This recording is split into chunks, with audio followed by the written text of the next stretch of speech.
சீயோனை நோக்கிப்பார். நம்முடைய பண்டிகைகள் ஆசரிக்கப்படும் நகரமாகிய சீயோனை நோக்கிப்பார்.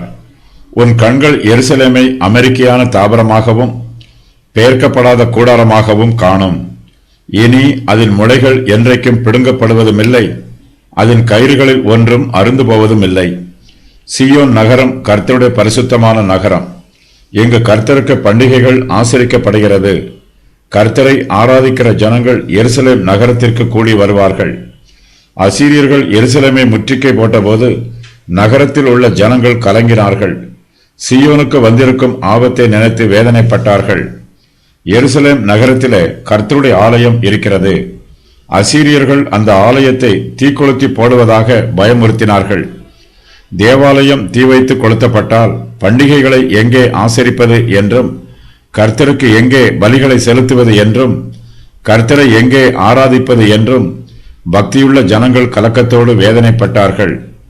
கர்த்தர் தம்முடைய ஜனங்களுக்கு எருசலேமை குறித்த வாக்குத்தத்தங்களை சொல்லுகிறார். எருசலேம் பெயர்க்கப்படாத கூடாரமாய் இருக்கும்.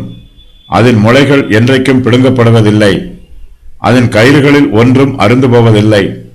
கர்த்தர் தம்முடைய பரிசுத்த நகரத்தை பாதுகாக்கிறார். எருசலேம் நகரம் கர்த்தருடைய பிள்ளைகளுக்கு அமெரிக்கையான தாவரமாக இருக்கும். சத்துருக்கள் மூலமாய் எருசலேமுக்கு ஒரு தீங்கும் வராது. சத்துருக்கள் நகரத்தை முற்றுகை போட்டாலும் அவர்களால் எருசலேமை அழிக்க முடியாது. கொடியன் அற்றுப்போவான், சக்கந்தக்காரன் இல்லாமற் போவான். ஏசாயா 29:20. கர்த்தர் தம்முடைய பிள்ளைகளிடம் சீயோனை நோக்கிப்பார் என்று சொல்லுகிறார். அவர்களுடைய கண்கள் எருசலேமை அமெரிக்கையான தாவரமாக காணும். எருசலேமில் சமாதானம் வாசம் பண்ணும். கர்த்தருடைய பிள்ளைகள் எருசலேமின் சமாதானத்தை பார்ப்பதற்கு அதிலே ஜீவிப்பார்கள். அதன் சமாதானத்தை அனுபவிப்பார்கள். எருசலேம் ஒருபோதும் அசைக்கப்படுவதில்லை. அதற்கு ஸ்திரமான அஸ்திவாரம் போடப்பட்டிருக்கிறது. அது எப்போதுமே பெயர்க்கப்படாத கூடாரமாய் இருக்கும். புதிய எருசலேமோடு ஒப்பிட்டு பார்க்கும்போது எருசலேம் நகரம் ஒரு கூடாரமாய் இருக்கிறது. எருசலேம் நகரத்தில் தேவனுடைய தெய்வீக மகிமை தங்கி இருக்கிறது.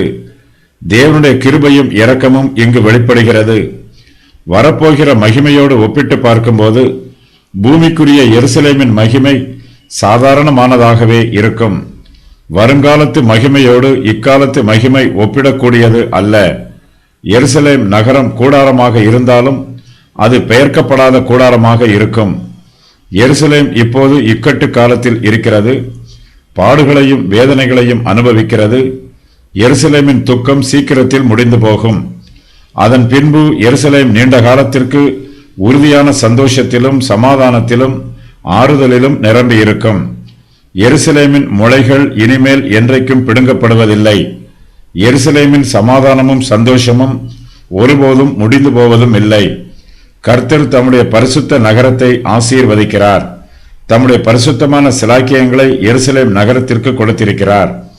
கர்த்தருடைய கிருபைகளும் ஆசீர்வாதங்களும் சிலாக்கியங்களும் எருசலேம் என்னும் பெயர்க்கப்படாத கூடாரத்திற்கு கயிறுகளைப் போல இருக்கிறது. இதன் கயிறுகளில் ஒன்றும் அருந்து போவதில்லை. இந்த பூமியில் கர்த்தருடைய சபை ஒரு கூடாரத்தை போல இருக்கிறது. நாம் ஓரிடத்தில் இருந்து மற்றொரு இடத்திற்கு சபையாகிய கூடாரத்தை இடம் மாற்றினாலும் சபை என்றும் நிலைத்திருக்கும். இந்த உலகம் இருக்கும் வரையிலும் இந்த உலகத்தில் உள்ள கர்த்தருடைய சபையும் நிலைத்திருக்கும். எல்லா காலங்களிலும் கர்த்தரை ஆராதிக்கிற சந்ததியார் இருப்பார்கள். கர்த்தருடைய பரிசுத்தமான வித்து இந்த பூமி எங்கும் நிரம்பி இருக்கும். கர்த்தருடைய உடன்படிக்கையின் வாக்குத்தத்தங்கள் கூடாரத்தின் முளைகளைப் போல இருக்கிறது. கர்த்தருடைய பிரமாணங்களும் சுவிசேஷத்தின் உபதேசங்களும் கூடாரத்தின் கயிறுகளாக இருக்கிறது. கூடாரத்தின் முளைகள் என்றைக்கும் பிடுங்கப்படுவதும் இல்லை, அதன் கயிறுகளில் ஒன்றும் அருந்து போவதும் இல்லை. கர்த்தருடைய சபை ஒருபோதும் அழிந்து போவதில்லை. மேசியாவின் காலத்தில் சீயோன் கர்த்தரை ஆராதிக்கும் ஸ்தலமாக இருக்கும். எருசலேம் அமெரிக்கையான தாவரமாகவும் பெயர்க்கப்படாத கூடாரமாகவும் இருக்கும்.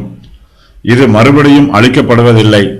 அப்படிப்பட்ட சீயோனையும் எருசலேமையும் நோக்கி பார்க்குமாறு கர்த்தர் யூதா தேசத்தாரை அழைக்கிறார். எருசலேம் இங்கு கூடாரமாக கூறப்பட்டிருக்கிறது. இது பெயர்க்கப்படாத கூடாரமாக இருக்கும்.